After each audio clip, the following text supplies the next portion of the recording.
قومك يا موسى قال هم أولئك على أثري وعجلت إليك ربي لترضى۔ اللہ تعالیٰ نے جب بنی اسرائیل کو فرعون کے مظالم سے نجات دی اور انہوں نے دریا عبور کر لیا، تو اللہ تعالیٰ نے حضرت موسیٰ علیہ السلام کو کوہ طور پہ طلب فرمایا تاکہ انہیں وہاں کچھ مشقیں کرائی جا سکیں، کچھ احکام دیے جا سکیں۔ تو حضرت موسیٰ علیہ السلام قوم کو اسی طرح چھوڑ کے اللہ تعالیٰ کی اس آواز پہ لپکے، تو اللہ تعالیٰ نے پھر موسیٰ علیہ السلام سے پوچھا کہ اے موسیٰ، تجھے تیری قوم کے بارے کس چیز نے جلدی میں ڈالا کہ تو جلدی جلدی انہیں اسی طرح چھوڑ کے تو اس طرف آ گیا، جبکہ اللہ تعالیٰ نے خود بلایا تھا۔ تو مراد یہ تھی کہ پیچھے جو قوم ہے اس کو احکام دے کے اور اس کی ذمہ داریاں لگا کے اور اس کے معاملات کلیئر کر کے، یہ تیری ذمہ داری ہے کیونکہ تو نبی ہے، قوم کی طرف معلم ہے، مدرس ہے، تو اسی طرح درمیان میں قوم ابھی آ کے اتری ہے، رستے میں ہے، تو تیزی کی، جلدی کی، اس کی وجہ کیا ہے؟ قال هم اولائی علی اثری، کہا کہ اللہ وہ تو میرے پیچھے آ ہی رہے ہیں اور میں نے تیری طرف اس لیے جلدی کی کہ تو خوش ہو جائے، راضی ہو جائے۔ اور نبی یہ کوشش کرتا ہے اپنے حوالے سے بھی اور اپنی قوم کے حوالے سے بھی کہ وہ اللہ کی خوشنودی سمیٹنے والے بنے، اللہ تعالیٰ کی رضا سمیٹنے والے بنے۔ اور نبی کو سب سے زیادہ اس بات کی خوشی ہوتی ہے، تڑپ ہوتی ہے، بے تابی ہوتی ہے کہ اللہ تعالیٰ اس سے خوش ہو جائے۔ تو اسی بات نے مجھے جلدی کی طرف مائل کیا اور میں نے تیزی کی اور جلدی جلدی کہ تو مجھ سے خوش ہو جائے میرے خالق، میرے مالک، تو میں تیری طرف آ گیا۔ تو یہاں درس اور سبق میرے آپ کے لیے یہ ہے کہ جتنا مرضی ضروری کام ہو تو جن کی انسان کے ذمے اللہ تعالیٰ نے ذمہ داری لگائی ہے ان کے حوالے سے انسان کو پورا سلسلہ ترتیب دینا چاہیے اور پھر کوئی قدم اٹھانا چاہیے۔ اللہ کے رسول صلی اللہ علیہ وسلم نے ایسے شخص کی تبلیغ کو بیکار قرار دیا ہے جو تبلیغ کے لیے نکلا ہے لیکن اسے اپنے گھر بار کی کوئی خبر نہیں، اپنے بچوں کی کوئی خبر نہیں، اپنے اہلیہ کی کوئی خبر نہیں، اپنے ماں باپ کی کوئی خبر نہیں، اور وہ سمجھتا ہے کہ شاید میں یہ تبلیغ کروں گا، حتیٰ کہ اگر کوئی جہاد پہ نکلا ہے اور پیچھے اس نے اپنی ذمہ داریاں پوری کرنے کی کوشش نہیں کی تو اتنا بڑا سفر بھی اس کا رائے گاں جا سکتا ہے۔ تو یہ اللہ تعالیٰ نے جو ذمہ داریاں لگائی ہوئی ہیں نا، یہ ذمہ داریاں پوری کرنا بھی عبادت ہے، یہ بھی اللہ تعالیٰ کی طرف سے ایک ذمہ داری جو ہے اس کو نبھانا، یہ بھی ایک عبادت ہے، اللہ تعالیٰ کی بندگی ہے، اور اس کو احسن طریقے سے، جائز طریقے سے، حلال طریقے سے پورا کرنا، کوشش کرنا، یہ ایک جہاد ہے۔ فرجع موسیٰ قال فإنا قد فتنا قومک، اللہ تعالیٰ نے فرمایا بے شک ہم نے تیری قوم کو آزمائش میں ڈال دیا ہے، من بعدک تیرے بعد، وَأَضَلَّهُمُ السَّامِرِيُّ اور تیری قوم کو سامری نے گمراہ کر دیا ہے۔ یہ سامری قبیلہ اس قبیلے کا ایک شخص جو جادوگر تھا اور اس طرح کی افراتفری خاصی پھیلاتا تھا، حضرت کی قوم میں سے ہی تھا، اور قوم کو جب حضرت موسیٰ علیہ السلام 40 دن کے لیے، 40 راتوں کے لیے جب گئے تو اتنی دیر میں اس نے گمراہ کر دیا، بہکا دیا۔ تو اللہ تعالیٰ نے وہاں خبر دے دی حضرت موسیٰ علیہ السلام کو کہ تو جلدی جلدی آ گیا ہے، پیچھے سے مسئلہ خراب ہو گیا ہے، ہم نے تیری قوم کو آزمائش میں ڈال دیا ہے اور ان کو سامری نے گمراہ کر دیا ہے۔ فرجع موسیٰ الی قومہ غضبان اسفا، موسیٰ علیہ السلام اپنی قوم کی طرف انتہائی غصے میں تأسف کرتے ہوئے پلٹے۔ قالا فرمانے لگے یا قومی الم یعدکم ربکم وعدا حسنا، اے میری قوم کیا تمہارے ساتھ تمہارے پروردگار نے اچھا وعدہ نہیں کیا تھا؟ اللہ نے تو تم سے اچھے وعدے کیے ہیں جزا کے، انعامات کے۔ افطال علیکم العہد، کیا تمہارے اوپر کوئی لمبا عرصہ گزر گیا تھا؟ ام اردتم ان یحل علیکم غضب من ربکم، بلکہ اصل بات یہ ہے کہ تمہارا دل یہ چاہ رہا تھا کہ تم پہ اللہ ناراض ہو جائے۔ بعض لوگوں کے طبیعتیں اور مزاج ایسے ہوتے ہیں، اور خاص طور پہ یہودی یہ ہمیشہ کوشش کرتے ہیں کہ اللہ کی ناراضگی تلاش کریں، ان کی تاریخ ہے، اور ہمیشہ وہ کام کرتے ہیں جس سے اللہ تعالیٰ کو غصہ آئے۔ اسی لیے نبی صلی اللہ علیہ وسلم نے فرمایا کہ خالف الیہود والنصارى، پہلے نمبر پہ یہودیوں کا نام لیا کہ تمہیں جہاں کہیں بھی ملے تم نے ان کی مخالفت کرنی،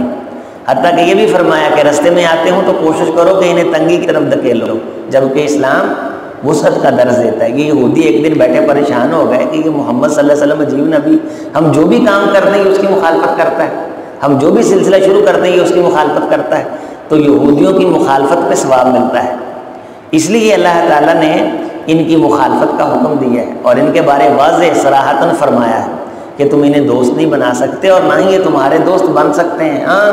ایک عام یہودیت پہ شخص ہے، تمہیں معلوم ہے کہ اس کے اندر شر نہیں ہے تو اس کے ساتھ تم معاملات رکھ سکتے ہو، تمہارے علاقے میں رہتا ہے، کوئی لین دین کے معاملات ہیں، یا وہ جانور ذبح کرتا ہے، گوشت بیچتا ہے تو تم اس سے خرید سکتے ہو معاملات کے حوالے سے، لیکن دلی دوست نہیں تم اس کو بنا سکتے۔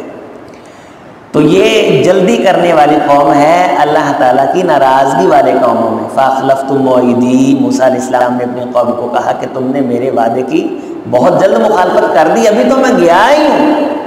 اور تم نے ابھی یہ مسئلہ شروع کر دی کہ 40 دن کے اندر تمہیں صبر نہیں آیا اور تم نے ایک بچڑے کو پکڑا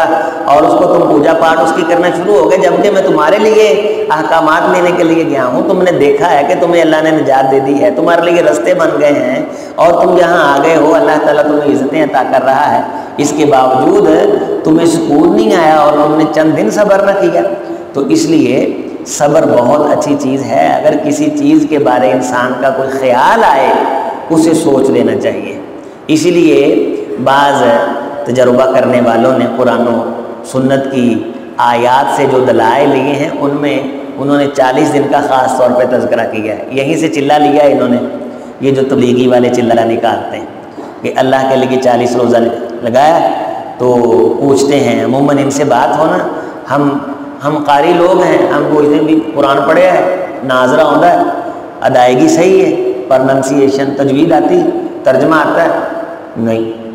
وہ آپ نے ایک کہاوت بھی سنی ہے،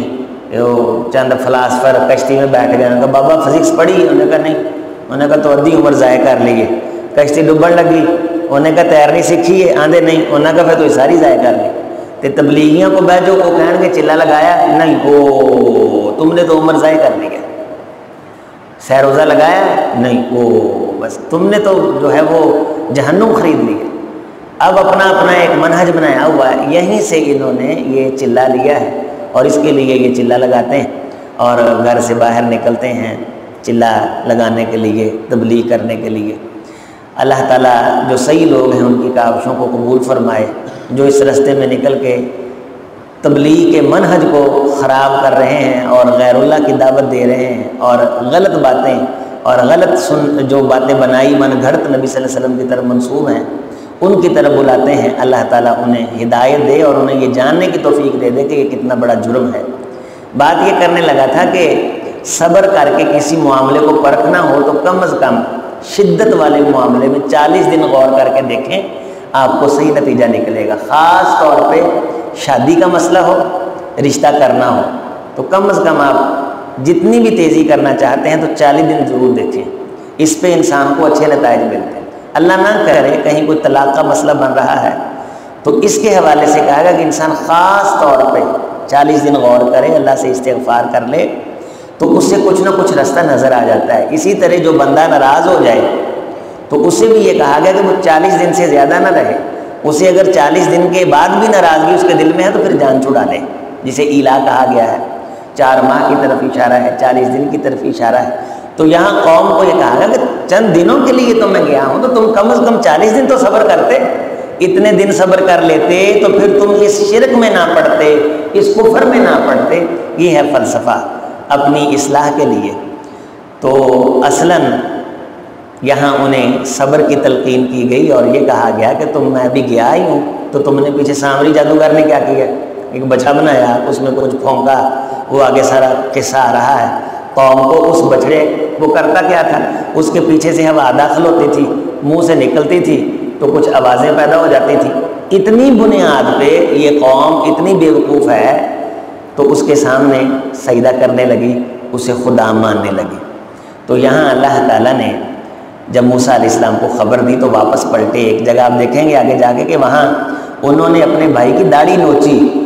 تو انہوں نے کہا کہ نہیں بھائی میرے بھائی میری داڑھی کو نہ پکڑو، میں ان کو سمجھاتا رہا ہوں، ان کو بتلاتا رہا ہوں، ان کو توجہ دلاتا رہا ہوں، لیکن یہ سمجھے نہیں، انہوں نے بہت جلدی کی ہے۔ لا تأخذ بلحیتی ولا براسی،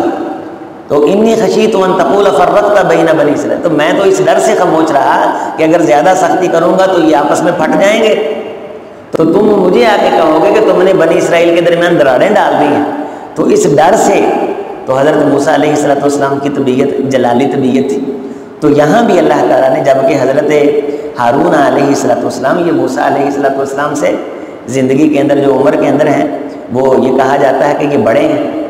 اور حضرت موسیٰ علیہ السلام نے توحید کے معاملے میں اپنے بھائی کے ساتھ بھی سختی کی ہے کہ ایسا نہیں ہونا چاہیے تھا، تمہاری موجودگی کے اندر جہاں عقیدہ توحید کا مسئلہ ہو وہاں غیرت دکھانا بنتی، تو وہی جلالی طبیعت کا اظہار کیا حضرت موسیٰ علیہ السلام نے۔ تو وہ قوم کہنے لگی نہیں، قالوا ما اخلفنا موعدک بملکنا ولکننا حملنا اوزارا من زینۃ القوم فقذفناها فکذلک القی السامری۔ اس آیت کا مفہوم یہ ہے کہ اصلاً جو مسئلہ ہے وہ یہ کہ جو زیورات تھے نا، جو خزانہ ہم نے اٹھایا ہوا تھا، اس خزانے کو دیکھ کے اصلاً اس نے ہمارے لیے مسئلہ بنا دیا، جی للچایا، انہی سے سونا لے کے اکٹھا کر کے اسی کو پگھلایا اور بچڑا بنا دیا، اور پھر ایک بچڑا بنا کے جسدن لہو خوار، اس کے منہ سے آوازیں نکلنے لگی تو کہنے لگا ھذا الہکم و الہ موسیٰ، اصل گل یہ ہے کہ اے تہاڈا تے موسیٰ دا الہ ہے، فناسیہ موسیٰ بھول گیا ہے تو وہ تانوں چھڈ کے چلا گیا، غائب ہو گیا، وہ نہیں ہونا آئے گا۔ تو اتنی جلدی بدل جانا اور عہد و ایمان کو تبدیل کر دینا یہ کسی ذمہ دار قوم کا جو ہے وہ موقف نہیں ہو سکتا۔ تو اللہ تعالیٰ نے اس کی طرف توجہ دلائی ہے، ان کے جو بنی اسرائیل کی کرتوتیں ہیں، ان کے جو افعال ہیں، ان کے جو معاملات ہیں، قرآن مجید میں بھرا ہوا ہے ان کی غلطیوں کوتاہیوں سے، تاکہ ان کی غلطیوں کوتاہیوں کا تذکرہ پڑھ کے دوسری قوم سیدھی رہے اور ان امور سے بچے جن امور سے قوموں کو تباہی کی طرف قومیں تباہی کی طرف جاتی ہیں اور ان کا نقصان ہو جاتا ہے۔ اللہ تعالیٰ اب جو بنی اسرائیل ہے، یہ جو ملک ہے، یہ اصلاً تو ہیں یہودی ہی جو حضرت اپنا ابراہیم علیہ السلام کی طرف نسبت کرتے ہیں، اور حضرت یعقوب علیہ السلام کے بڑے بیٹے یہودا اس کے وہ کہتے ہیں کہ ہم پیروکار ہیں، اور اصلاً نسل ہے وہی، یہ خالص نسل ہیں، چونکہ یہودی وہی ہوتا ہے جو یہودیوں کے گھر میں پیدا ہوتا ہے۔ انشاءاللہ تعالیٰ کل کے جمعے میں اسی حوالے سے تاریخ بنی اسرائیل کے یہ کیا ہیں، کب سے یہ چلے ہوئے ہیں، اور موجودہ جو بنی اسرائیل ہے اس کی تاریخ کیا ہے، اور فلسطین پہ کیا مسلمانوں کا حق ہے، ہم بیان کریں گے۔ اللہ تعالیٰ قرآن و سنت پہ عمل کی توفیق دے۔